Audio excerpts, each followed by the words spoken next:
안녕하세요 여러분. 해커스학원 강남 캠퍼스 토익 LC를 담당하고 있는 리암입니다. 자, 오늘 우리 토익 총평 5월 10일 자 시작하도록 하겠습니다. 먼저 토익 시험 자료와 강의를 더 보시려면 해커스 토익 웹사이트를 확인해 주시면 됩니다. 자, 먼저 우리 LC 난이도부터 설명을 드리겠습니다. Part 1과 3 같은 경우에는 중상으로 설정했습니다. 먼저 Part 1은 중, 비교적 평이한 난이도라고 생각하시면 되고요. 그리고 Part 3는 비교적 어려웠다, 상이라고 생각하시면 됩니다. 먼저 Part 1 같은 경우에는 눈에 띄는 인물 중심의 문제들이 나왔다 생각을 하시면 됩니다. 그래서 딱 중간에 또는 그 주변부로 명확하게 사람들이 잘 보이는 그런 문제들이 나왔기 때문에 이런 점이 있어서는 조금 쉽다라고 생각을 하시면 되고요. 그리고 이어서 단순한 위치 관계 때문에 비교적 쉬웠다 생각을 하시면 돼요. 어떤 점이냐면 물건들, 사물들, 그죠? 그런 것들이 풍경 속에서 비교적 명확하게, 뚜렷하게 딱 보이기 때문에 그런 점이 쉬웠다고 볼 수 있습니다. 그리고 나서 여기서부터 조금 더 어려워지는데요. 동작과 상태를 혼동하는 함정을 많이 넣어놨습니다. 그래서 우리 수강생분들께서도 실제로 시험 치시고 이 동작과 상태에 대해서 혼동을 하시는 경우가 굉장히 잦아서 이런 점에서 난이도가 꽤 올라갔다라고 보실 수 있습니다. 마지막으로는 익숙한 일상 단어 빈출 그리고 구체적인 사물 명칭의 등장으로 또 난이도가 조금 더 올라갔다고 보실 수 있습니다. 그래서 예를 들어서 익숙한 일상 같은 경우에는 일상 단어 같은 경우에는 우리 강의에서도 그렇고 그죠? 여러분 복화책이라든지 이런 곳에서 자주 등장하는 그런 단어들이 자주 나왔었는데 거기에 더해서 조금 더 구체적인 사물들 사실 빈도가 그렇게 높지 않은 그런 단어들이 등장을 함으로써 난이도가 조금 더 올라가서 전반적으로는 난이도가 중이라고 할 수 있습니다. 다음으로는 Part 1 구성을 한번 보도록 할게요. 자, 우리 Part 1에서는 사람이 등장하는 문제들과 사람이 등장하지 않는 그러면 사물과 풍경이 나오는 문제들이 있죠. 그래서 두 개를 보면 첫 번째 사람, 우리 한 명 나오는 문제들은 두 개가 나왔고요. 그리고 두 명 이상 문제들은 두 개가 나왔습니다. 그래서 두 명이 나오는 문제 하나 그리고 세 명이 나오는 문제 하나가 나왔습니다. 그래서 총 4개 사람 문제들이 나왔습니다. 그리고 사물 풍경 같은 경우에는 사물 하나와 풍경 하나라고 제가 말씀을 드렸는데 사실 이 풍경 문제에서도 사물들이 등장을 하죠. 당연히 그렇지만 풍경에 조금 더 집중해서 묘사하는 그런 문장들이 많이 나와서 우리 풍경이라고 써봤습니다. 자, Part 1 핵심 문항 첫 번째 우리 유사 단어가 등장하는 문제들이 있었는데요. 자, 먼저 사진에는 냉장고가 이렇게 딱 보입니다. 중앙에. 그리고 그 안에 음료나 생수들이 가득 차 있는 그런 사진이 있었습니다. 그래서 예를 들어서 우리 The fridge is filled with drinks 라고 하면 이 상황에서 우리 정답이 될 수가 있겠죠. fill 그러면 채우다 라는 뜻이기 때문에 filled 채워져 있는 그래서 바로 정답이라고 볼 수 있습니다. 근데 여기서 우리 그 뒷부분에서 Some bottles are piled on the desk 같은 문장이 나올 수가 있겠죠. 그러면 여기서 중요한 점이 pile이라는 단어가 있어요. 그래서 pile이라는 단어와 비슷한 단어 하나 더 있죠, 여러분? 우리 stack이라는 단어가 있어요. 그래서 stack 같은 경우에는 pile과 함께 어디에 쌓다 이런 뜻으로 쓸 수 있는데 차이가 있습니다. 우리 stack이라고 하면 어느 정도의 규칙성을 가지고 차곡차곡 쌓이는 반면에 pile은 무더기로 그냥 산더미처럼 쌓이는 것을 우리 pile이라고 해요. 그래서 이 점에서 좀 차이가 있을 수 있겠죠. 그래서 사실 보틀 같은 경우에는 병 같은 경우에는 파일하기가 쉽지는 않죠. 다 들어있는 물로 들어있는 그렇기도 하고 그리고 이 위치가 우리가 데스크가 옆에 살짝 보이더라도 이 데스크 위에 있어야지 우리 on이라는 전치사를 쓸 수가 있겠죠. 그래서 여기서 포인트 하나 더 우리 on이라는 거는 접촉이 중요하다 생각을 하셔야 돼요. 그래서 어떤 분들은 근처에 있다라고 해가지고 on을 쓰는 경우에 정답으로 고르시는 분들이 있는데 안 되겠죠, 여러분. on은 접촉하는 것이 포인트다라고 생각을 해주셔야 됩니다. 자, 다음으로는 우리 추측 유도하는 문제들이 나올 수 있습니다. 그래서 이번에도 사진에서 사람 3명이 나와요. 3명. 그래서 일단 사람 3명이 나왔다. 그러면 다인 사진, 사람들이 여러 명 나오면 일단 뭐가 보통 중심으로 나온다, 묘사가 상호작용이 중요하다 생각을 하시면 됩니다. 그래서 우리 1인이 나오는 경우에는 손, 시선, 동작, 도구 이런 것들을 주로 봐주시면 되고, 그리고 여러 명이 나오는 2명 또는 그 이상의 경우에는 상호작용하는 그런 묘사들이 자주 등장을 합니다. 물론 서로 나올 수 있겠죠. 어떻게? 1인 사진에 그죠? 상호작용이 나올 수는 없으니까 다인 사진의 동작들이 나온다. 그렇게도 나올 수 있다 생각을 하시면 됩니다. 자, 이번 사진은 사람 3명이 있는데 그냥 들판이에요. 들판에서 어떤 식물, 꽃 같은 그런 식물들을 막 따고 있는 그런 사진이에요. 그 중에서 한 명은 또 그냥 가만히 들고 있어요. 그 상황에서 자, one of the women is wearing a hat 이라고 말을 해요. 그러면 모자를 쓰고 있다. 이게 정답이죠. 만약에 모자를 쓰고 있다면, 그죠? hat이라던가 cap이라던가 이런 것들. 여기서 포인트 wearing이라고 하면요, 여러분 putting on과 구분을 해줘야 되겠죠. 그래서 put on 그러면 지금 안 쓰고 있다가 이제 착용하는 그런 동작이 확인되어야 되는 반면에 wearing은 이미 착용하고 있는 상태여도 이렇게 쓸 수 있다라는 거 주의를 해주셔야 됩니다. 그래서 ing 딱 있다라고 해가지고 지금 동작이 안 보이니까 바로 속아야겠다라고 생각하면 안 되겠죠. 그 다음으로는 They're buying flowers at a store. 이런 함정들이 나올 수가 있겠죠. 자, 여기서 추측을 유도를 한 거예요. 어떻게? 자, 사람들이 flowers 들고 있습니다. 근데 이거를 buying, 살려고 가지고 있을 수도 있고 아니면 팔려고 가지고 있을 수도 있죠, 물론. 그런데 우리가 part 1에서는 시각적으로 확인된 것만 우리가 골라 주셔야 되죠. 그래서 이렇게 추측을 하는 거예요. 그죠? 유도하는 거죠. 그죠? 추측하도록. 그래서 여러분들이 추측을 하시는 거를 유도했다. 이런 선택지들이, 그죠? 그래서 이런 거 고르면 오답이라고 생각을 하시면 됩니다. 다음으로는 우리 동작 및 상태, 이 혼동으로 함정이 출제되는 경우가 꽤 자주 나오죠. 이번에도 나왔습니다. 자, 우리 사진에서 여성 한 명 딱 있습니다.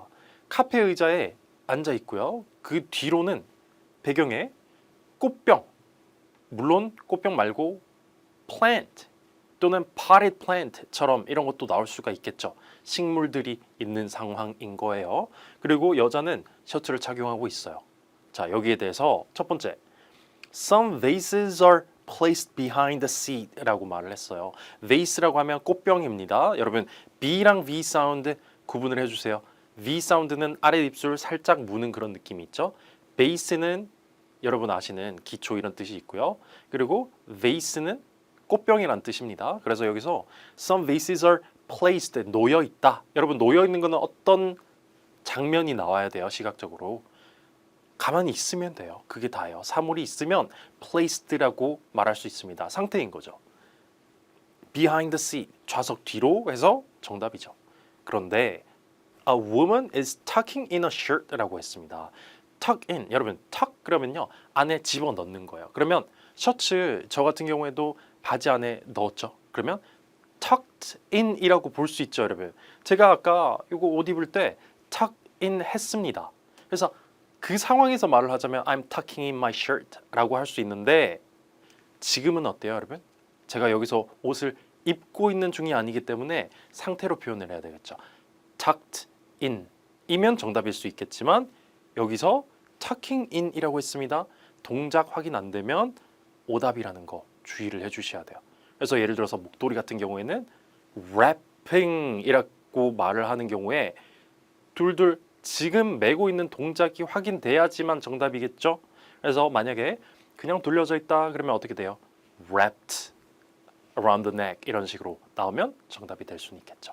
자, 다음으로 Part 3 난이도를 한번 보겠습니다. Part 3 이번에 여러분 어려웠습니다. 저도 이번에 Part 3 보면서 우리 수강생분들 많이 어려우실 것 같다라는 생각을 했습니다. 자, 무엇 때문에 왜 이렇게 어려웠나요? 자, 첫 번째, 우회적으로 답변을 해서 의도 추론 과정이 필요한 그런 문제들이 등장한다는 거예요.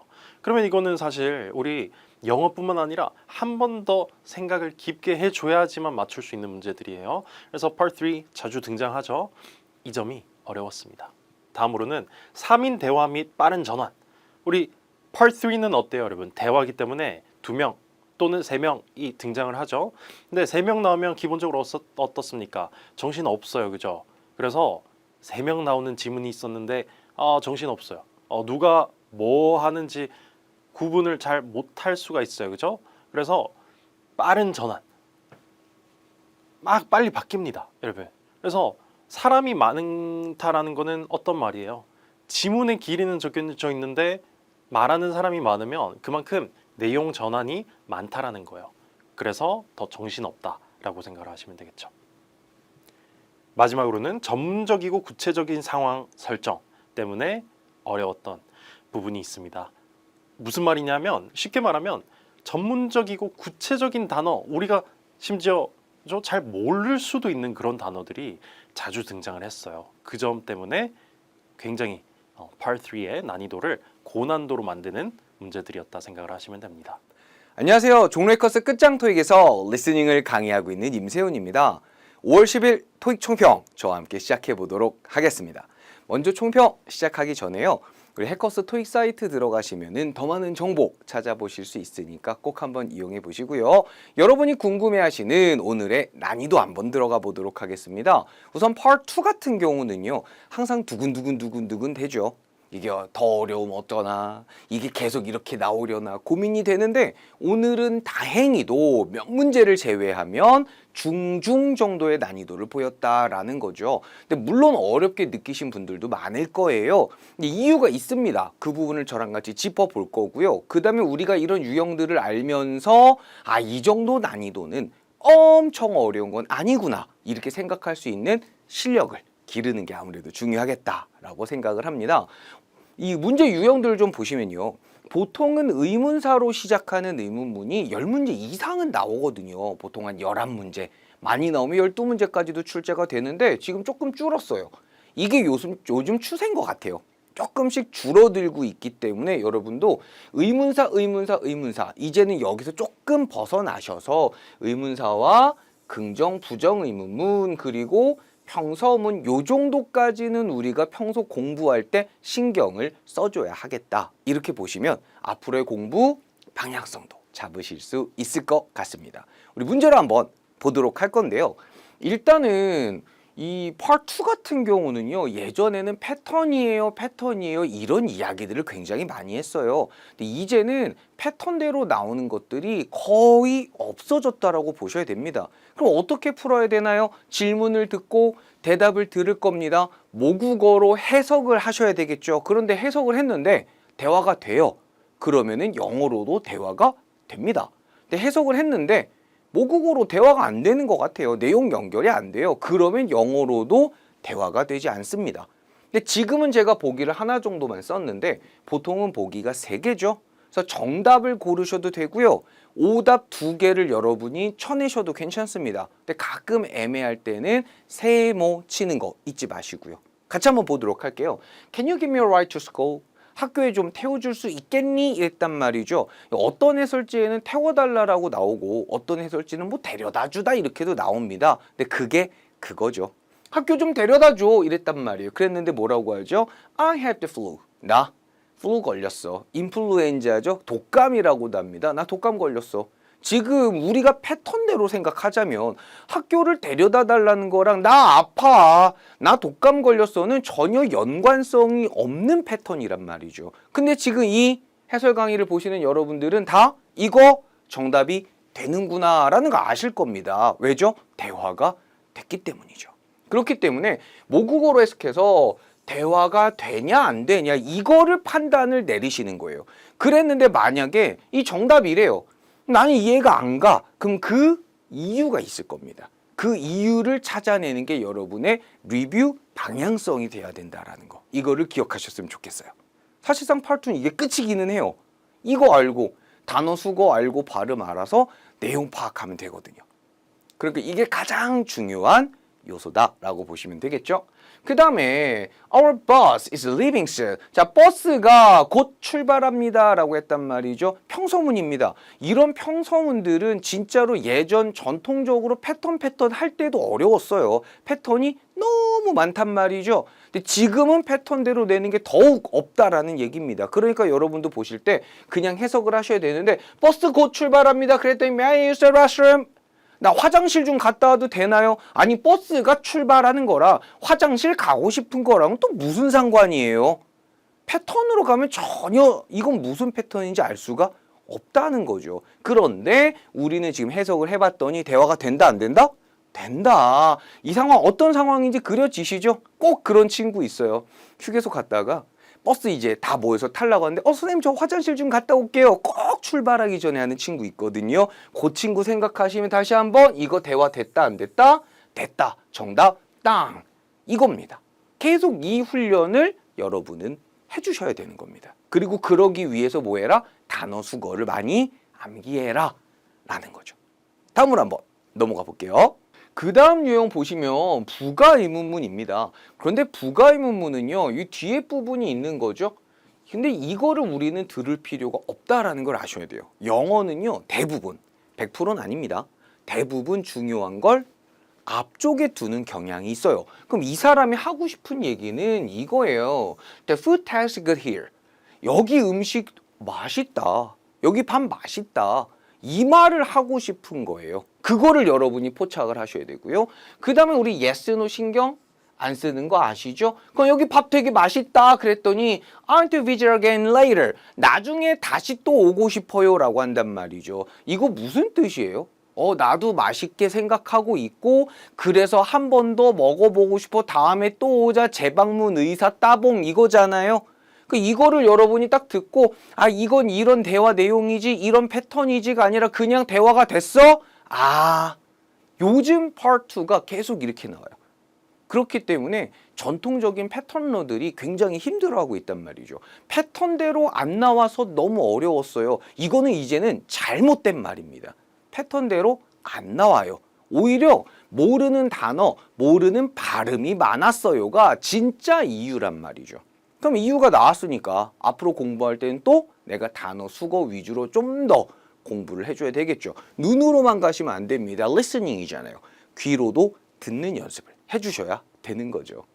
그 다음에 우리 how about이라는 표현이 있습니다. 이거 어떻게가 아니죠. how about 하게 되면은 뭐 하는 게 어때? 이 표현입니다. 이건 해석을 딱 듣자마자 하셔야 되고요. 예를 들면 in-person class 했으니까 이게 현장 강의 보통 이렇게 표현을 하거든요. 현장 강의 듣는 거 어때요? 인강 대신에 제가 이런 얘기 굉장히 많이 해요. 이제 학생들하고 종강할 때쯤 상담을 하면은 이번엔 제가 좀 현장 강의 대신에 다음 달에는 온라인 강의를 좀 들어보고 싶어요. 이런 얘기를 하거든요. 그럼 저는 이제 학생들의 선택에 맡기지만 만약에 선생님은 어떤 거 추천하세요? 그럼 저는 당연히 현장 강의를 좀 더 추천하긴 합니다. 그래서 이렇게 현장 강의 듣는 게 어때요? 이랬는데 진짜로 예전에 어떤 학생이 제가 예를 들면 저는 종로에서 강의를 하니까 제가 집이 천안이에요 이러는 거예요. 천안에서 이 통학을 한 거예요. 종로까지. 기차 타고 왔대요. 지하철 아니야. 기차 타고 왔대요. 그러니까 수업 끝나자마자 뛰어나가더라고요. 기차 시간 맞춰서 집에 가야 되니까. 근데 너무 이해가 가는 거야. 천안 살아요. 이 말로 끝났어요. 왜? 너무 집이 멀구나. 그래서 이 현강보다는 현강이 좀 힘드니까 그래도 온라인으로 듣겠다는 거구나. 이거를 딱 이해할 수 있잖아요. 마찬가지잖아요. 이 현강 듣는 거 어때? 온라인 대신에 그랬는데 저 섬에 살고 있습니다. 그럼 못 나오지. 섬이니까 못 오니까 오케이 알았어. 우리 인강으로도 화이팅 합시다. 모르는 거 있으면 우리 개인 카카오톡이나 단톡방 이런 걸로 꼭 질문 잘해주세요. 제가 이렇게 말하거든요. 굳이 섬에 샀는데 왜? 어쩔? 이거 아니잖아요. 여러분 계속해서 뭐다? 관련 있는 게 나오는 게 아니에요. 대화가 되냐 안 되냐. 제가 지금 오늘만 해도 진짜 엄청 강조하고 있거든요. 이게 사실상 Part 2의 시작이자 끝이라 그래요. 대화가 되면 정답, 대화가 안 되면 오답. 이렇게 생각하셔야 됩니다. 그 다음에 선택 의문문이 있었죠. 우리 선택 의문문 파트 2에서 가장 유명한 오답 유형 중에 유사 발음이 있었죠. 유사 발음이 나오면 오답이다. 이거 아마 다 알고 계실 겁니다. 그런데 선택 의문문에서는요, 유사 발음이 오답은 아닙니다. 왜냐면 예를 들면요, What do you want? Pizza or a hamburger? 이렇게 물어봤단 말이에요. 피자냐 햄버거냐 물어봤는데 난 I love pizza 하고 싶은데 똑같은 말 또 하면 안 되니까 서양 빈대떡 먹고 싶어요. 이럴 수 없잖아요. 우리 할머니도 피자, 스파게티, 치킨이라고 하셨어요. 무슨 서양 빈대떡, 서양 국수, 닭튀김 이러지 않으셨단 말이지. 그러니까 했던 말 또 해도 선택 의문문은 상관이 없다. 즉 선택 의문문은 뭘로 가는 거죠? 내용으로 갑니다. 그럼 또 얘기해야 돼. 내용을 알아듣기 위해서 뭐가 필요하다? 단어 수거가 필요하다. 그렇죠. 그거 기억해 두셔야 되겠습니다. 그 다음에 파트 2는 제가 지금 계속 단어가 포인트라고 말씀을 드렸죠. 물론 모든 단어를 다 짚어드릴 수는 없어요. 그건 여러분이 앞으로 차근차근 암기하셔야 되는 이 과정이니까. 다만 제가 조금씩 짚어드리고 싶은 단어들 몇 개 정리해봤거든요. 일단 go ahead 이런 표현입니다. 이게 먼저 가세요라는 뜻이 아닙니다. 흔히 우리 배우 이경영 씨죠. 그분이 유행어 중에 뭐가 있죠? 그렇지. 진행시켜. 이거 있잖아요. 토익 진행시켜. 총평 진행시켜. 이게 go ahead. 약간 이런 뉘앙스라고 보시면 돼요. 그 다음에 suburb. 여기서 suburb 같은 경우는요, 외곽입니다. 외곽이니까 교외 지역, 뭐 외곽 지역 다 여러분이 편하게 외우시면 되고요. 뭐 변두리 이렇게 외우시는 분도 있긴 한데 약간 변두리는 조금 어감이 안 좋으니까 바깥 지역, 외곽 지역 정도로 볼게요. 그럼 따지면 수도권에서 서울은 중심 지역이고 이 경기도 주변을 이제 suburb 이런 느낌으로 이미지를 좀 잡으시면 좋을 것 같고요. time off, 이 off라는 표현은요, 뭔가 끄는 것, 떨어지는 거 이런 의미가 있죠. 토익은 기본적으로 직장인들 사회생활을 배경으로 합니다. 회사에서 떨어져 있는 시간이니까 휴가 쉬는 시간이다, 휴식 시간이다 보시면 되고요. 이런 애들이 이제 보통은 뭐 vacation 이렇게도 우리가 paraphrasing이 가능하겠죠. 그다음에 inbox. 이 요즘 이유는 모르겠는데 자꾸 좀 나오는 것 같아요. 그래서 받은 편지함을 보통 이제 inbox 이렇게 표현을 하고요. 뭐 outbox 하게 되면 당연히 보낸 편지함이라고 하긴 하는데 우리가 보낸 편지함은 잘 확인을 안 하잖아요. 그죠? 그러니까 제가 볼 때는 요 정도까지만 좀 확인을 해줘. 괜찮지 않을까? 이 생각을 합니다. 그다음에 term이란 단어입니다. 기간이란 뜻으로 많이 쓰기는 해요. 근데 어떤 계약서 같은 데서는요, 조건이란 뜻으로도 많이 씁니다. terms and conditions라고 하거든요. 계약 조건들이라고 할 때도 term이란 단어 사용할 수 있고요. 어떤 전문 용어들을 말할 때도 term이란 단어를 쓰니까 listening에 나오든 reading에 나오든 다 자주 나오는 단어 꼭 암기해 두세요. 그다음에 여기서 잘 보셔야 되는데 이게 크리테리온이 아니에요. 발음을 하실 때 크리가 아니라 크라입니다. criterion이라고 하거든요. criterion 이라고 하거든요. 기준이란 이게 단수형입니다. 근데 criteria 하게 되면요, 복수형이죠. 보통 단수 복수하면 s 붙이면 되는데 이 친구는 불규칙형입니다. 그래서 뭐 이걸 가지고 단순히 복순히 물어보는 문제는 토익에 거의 출제되지는 않아요. 다만 우리가 나왔을 때 헷갈릴 수 있기 때문에 나온 김에 단수형, 얘는 복수형, 그 다음 criterion, criteria 아니고요. cry입니다. criterion, criteria 이렇게 발음까지도 여러분이 챙겨주시면 되겠습니다. temporary, 일시적인 임시의라는 거죠. 잠깐 하고 가는 겁니다. 그래서 너 여기 언제까지 있을 거야? 이거 temporary job이야. 그러면 잠깐만 있다 가는 거야. 이런 식으로도 해석해 주시면 되겠습니다. 자, 파트 2에서 마무리할 거고요. 파트 4로 한번 넘어가 볼게요.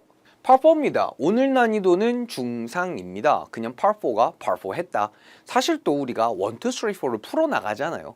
그러다 보면 집중력이 떨어지는 구간이기도 합니다. 그래서 조금 더 실제보다 어렵게 느껴질 수도 있거든요. 집중력 유지 잘 해주시고요. 이번에 스키밍은 그렇게 어렵진 않았어요. 스키밍 자체에서 단어가 막 어렵고 특이하고 이런 것들은 별로 없었거든요. 길이도 뭐 엄청 길지 않고 적당했다라고 생각을 하는데 다만 말하는 발음이나 속도가 살짝 빨랐습니다. 영국 호주식 발음이 조금 더 많이 나왔죠, 평소보다. 그래서 우리가 어렵게 느꼈을 수 있지만 이거 기억하셔야 됩니다. 이거는 제가 파트 2 할 때도 사실 굉장히 원래는 강조를 많이 하는데 영어는요, 중요한 내용 있죠? 그거를 나타내는 단어는 정확하게 발음합니다. 내용을 전달을 해야 되기 때문이거든요. 그러니까 우리가 속도가 빠르니 뭐니 해도 이 사람이 하고 싶은 중심 내용은 분명하게 발음을 했을 거예요. 그거를 우리가 못 알아들은 겁니다. 그럼 왜 못 알아들었을까요? 이유가 있겠죠? 그 단어를 모르거나 발음을 모르거나 리듬을 모르거나 이런 식으로 내가 왜 못 알아들었을까에 대한 포인트를 잡는 게 굉장히 중요합니다. 그래서 여러분도 평소 공부하고 리뷰하실 때 그냥 한글 해석만 보고 아 이런 내용이구나가 아니라 이 단어 이거 답인데 왜 내가 이걸 못 알아들었을까를 잠깐 생각해 보시는 습관을 들여보시면 여러분 리뷰할 때 훨씬 더 포인트를 잡기가 쉬우실 겁니다. 보시면요, 의도 파악 유형이 있죠. 아무래도 파트4에는 3문제 정도 등장을 합니다. 가장 난이도가 좀 어렵기도 하고요. 질문 자체도 좀 길어요. 왜냐면 이 인용어구가 들어가면서 확 길어지거든요. 그러다 보니까 앞에 질문을 보다가 보기를 다 못 보고 막 앞에 거 밀리고 이런 불상사가 벌어질 때가 있거든요. 그래서 이런 의도 파악 문제는요, 인용어구가 이게 시험지에 보이지 않아요. 딴 거 보지 마세요. 그냥 이렇게 딱 인용어구만 냉큼 보는 겁니다. 그리고 이 말을 왜 했을까를요 유일하게 추측하는 겁니다. 실제로 리스닝은요 다 직관적인 대답들을 요구를 해요. 요 의도 파악을 제외하고. 그래서 추측을 해야 되는데 당연히 힌트를 줍니다. 어디서 주냐면 인용어구의 앞이나 뒤에서 보통 힌트를 줘요. 그러니까 내용을 좀 여러분이 따라갈 수 있어야 됩니다. 그쵸? 내용 따라가야 되니까 들을 수 있는 게 많아야 되겠죠? 얘가 가장 어려운 이유가 바로 이겁니다. 그 다음에 대놓고 말하질 않아요. 앞에 내용을 가지고 약간 추측해야 되고 그 다음에 그 내용과 보기를 또 그대로 매칭시켜 주지도 않거든요. 그래서 보기를 스키밍을 하면서 좀 잘해 주셔야 돼요. 꼼꼼하게 한다라는 게 막 단어를 다 보고 문법을 다 보고 이게 아니라 스키밍을 하면서 아 이게 이런 상황이구나라는 여러분의 이미지를 만들어 주셔야 돼요. 그냥 글자로 바꾸는 게 아닙니다. 얘가 어떤 장면일까를 머릿속으로 그리실 수 있어야 됩니다. 그거 되게 중요해요. 그래서 평소 연습을 하셔야 되겠죠. 그래서 평소에 문제 푸실 때 막 급하게 풀지 마시고요. 천천히 아 이거는 이런 거구나 이런 거구나 아 이래서 이게 답이구나라고 조금 여유를 가지고 공부를 하세요. 그래야 제대로 된 공부 방법으로 제대로 된 방향으로 가실 수가 있을 겁니다. 같이 한번 보시면요. 점수 잡는 Hackers.